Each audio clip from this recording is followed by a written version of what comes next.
Hi, it's good to have you here. Grab a cup of something and sit down and have a chat. We, I did a survey quite some time ago with some of the readers of our newsletter to find out what were some common things that went on in people's relationships. Good things, complaints, things like that. And one of the things that came through a number of times was that people thought that they, or felt like their relationship was growing apart, or like they as people were growing apart.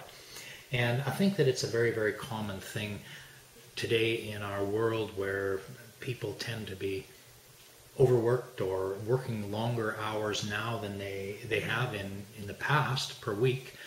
More responsibility, there's kids activities, there's community activities, there's one thing after another, add on top of that household duties and things. And I think for our generation there is the sandwich generation thing. We're looking after our youth, our children, and a lot of people then as well have aging parents, which adds more things to their plate as well. Absolutely.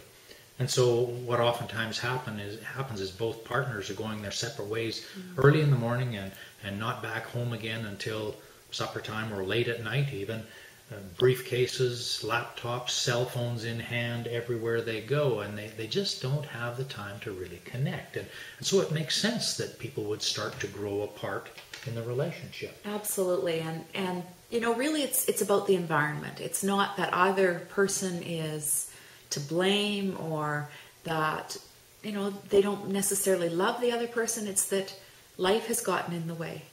And through that growing apart, sometimes they don't know where to start again. How do we do something new when this is the path that we're on and we're just, you know, it's same old, and it's the feeling oftentimes, I think, that if I stop doing this, I am going to be drowned in all of the things going on in my life. Well, I remember when we were in that spot in our relationship, and for me, I don't like conflict and fear of conflict, and so it was easier to just work or get involved with a hockey game or something rather than to sit down and actually have a conversation. And I think we see that a lot in our world too, with technology, with TVs and the amount of channels and computers in everybody's homes. And it's maybe just easier to just sit down and watch TV or play a computer game or do something rather than actually sit and have a conversation.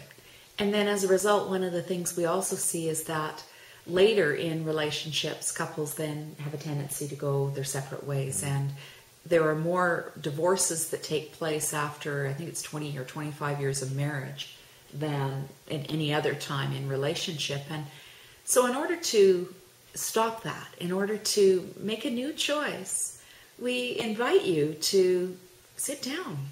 Invite your partner to have a beverage with you, whatever that suits you, you know, have a cup of tea together or whatever it is. And it doesn't need to be scheduled. It could be as simple as saying, hey, tonight after supper, could we sit for 10 minutes and have a conversation? I just want to know what's going on in your life. Or maybe it does need to be scheduled to start with. You know, to actually, you know, maybe send an email to each other through the day and say, can we sit tonight and have a chat for 10 minutes, or a phone call, a text message. You know, let's sit down and have a conversation and just talk about, you know, to start with, talk about, you know, the weather and the great things in your day and fun that you've had, things that you've learned, and keep the discussion positive. And with that happening, well, then any of the other stuff just sort of tends to melt away anyway. I was just thinking about talking about the weather. Don't spend a lot of time on that.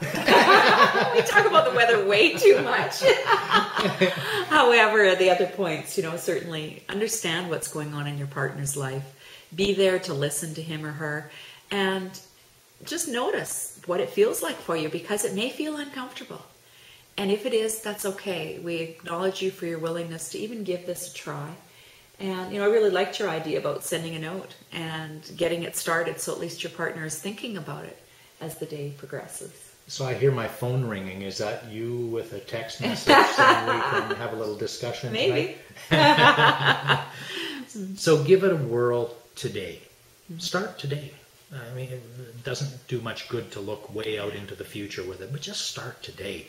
Make an appointment to sit down and talk for 10 minutes and just see how it goes. Let us know. We'd love to hear, and send us an email and make it fun. Yeah, enjoy.